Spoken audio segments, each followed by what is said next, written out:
BPL 2026-এর জন্য শক্তিশালী দল গড়েছে রাজশাহী ওয়ারিয়র্স।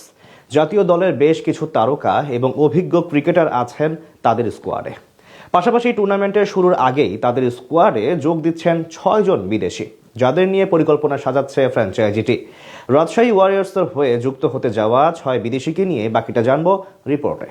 বিপিএল সপ্তম আসরে আন্দ্রে রাসেল, মোহাম্মদ নওয়াজদের অনবদ্য পারফরম্যান্সে প্রথমবারের মতো শিরোপা জয়ের স্বাদ পেয়েছিল রাজশাহী রয়্যালস। খুলনা টাইগার্সকে 21 রানে হারিয়ে শিরোপা জয়ের উল্লাসে মেতে ওঠে পদ্মা নদীর পাড়ের সমর্থকরা। মাঝখানে 5 বছরের বেশি সময় কেটে গেলেও ছুঁয়ে দেখা হয়নি সোনালী ট্রফিটা। আর তাই তো নাবিল গ্রুপের মালিকানায় রাজশাহী ওয়ারিয়র্স নামে দ্বিতীয়বারের মতো চ্যাম্পিয়ন হওয়ার প্রত্যয় নিয়ে মাঠে নামবে উত্তর বাংলার প্রতিনিধিরা। স্কোয়াডে তানজিদ তামিম, নাজমুল হোসেন শান্ত, তানজিম হাসান সাকিবের মতো দেশি তারকা ক্রিকেটারদের পাশাপাশি থাকছে বিশ্ব মাতানোর সব বিদেশি খেলোয়াড়। আগামী 26 ডিসেম্বর সিলেট আন্তর্জাতিক ক্রিকেট স্টেডিয়ামে সিলেট টাইটান্সের সাথে লড়াইয়ের মাধ্যমে নিজেদের বিপিএল আসর শুরু করতে যাচ্ছে শান্ত মুশফিকরা। অবশ্য উদ্বোধনী ম্যাচের কথা চিন্তা করে অনুশীলন করতে দেখা গেছে হান্নান সরকারের শিষ্যদের। 23 ডিসেম্বর সিলেটের উদ্দেশ্যে ঢাকা ছেড়ে যাবে টিম রাজশাহী। হেড কোচের ভাষ্যমতে প্রথম ম্যাচ থেকেই মোট 6 জন বিদেশি খেলোয়াড় তাদের সাথে ড্রেসিং রুম শেয়ার করবেন।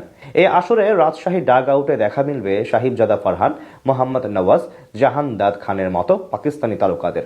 ফ্র্যাঞ্চাইজি টুর্নামেন্টগুলোতে পাকিস্তানি খেলোয়াড়দের বেশ কদর দেখতে পাওয়া যায়। রাজশাহীর জার্সিতে প্রথমবারের মতো বিপিএল খেলতে আসছেন পাকিস্তানি ডানহাতি ব্যাটার সাহিবজাদা ফারহান। সবশেষ পিএসএল এ ইসলামাবাদ ইউনাইটেডের জার্সিতে 12 ম্যাচে করেছেন 450 রান। 3টি অর্ধশতকের পাশাপাশি একটি শতকও করেছেন 29 বছর বয়সী এই ব্যাটার। সেই সাথে 150-এর বেশি স্ট্রাইক রেটে বোলারদের শাসন করা এই পাকিস্তানি হতে পারেন হান্নান সরকারের ট্রাম্প কার্ড। দলে প্রথম থেকেই বিদেশি হিসেবে আরও থাকবেন 2020-21 চ্যাম্পিয়ন দলের সদস্য মোহাম্মদ নওয়াজ। কিপটে বোলিং এবং স্লগ ওভারে ঝড়ের গতিতে রান করতে পারা এই পাকিস্তানি হতে পারেন রাজশাহীবাসীর হয়ে দ্বিতীয়বার চ্যাম্পিয়ন হওয়ার কাণ্ডারি। সেক্ষেত্রে প্রথম ম্যাচ থেকেই তার মতো ফরেনার ক্রিকেটার পাওয়া নিশ্চিতভাবেই দারুণ ব্যাপার হবে ফ্র্যাঞ্চাইজির জন্য। স্কোয়াডে থাকবেন গত বিপিএলে বরিশালের জার্সিতে 6 ম্যাচে 8 উইকেট নেওয়া আরেক পাকিস্তানি জাহানদাদ খান। পেস ইউনিটের ভারসাম্যতা বাড়াতে তাকে শুরু থেকেই পাওয়া যাবে রাজশাহী স্কোয়াডে।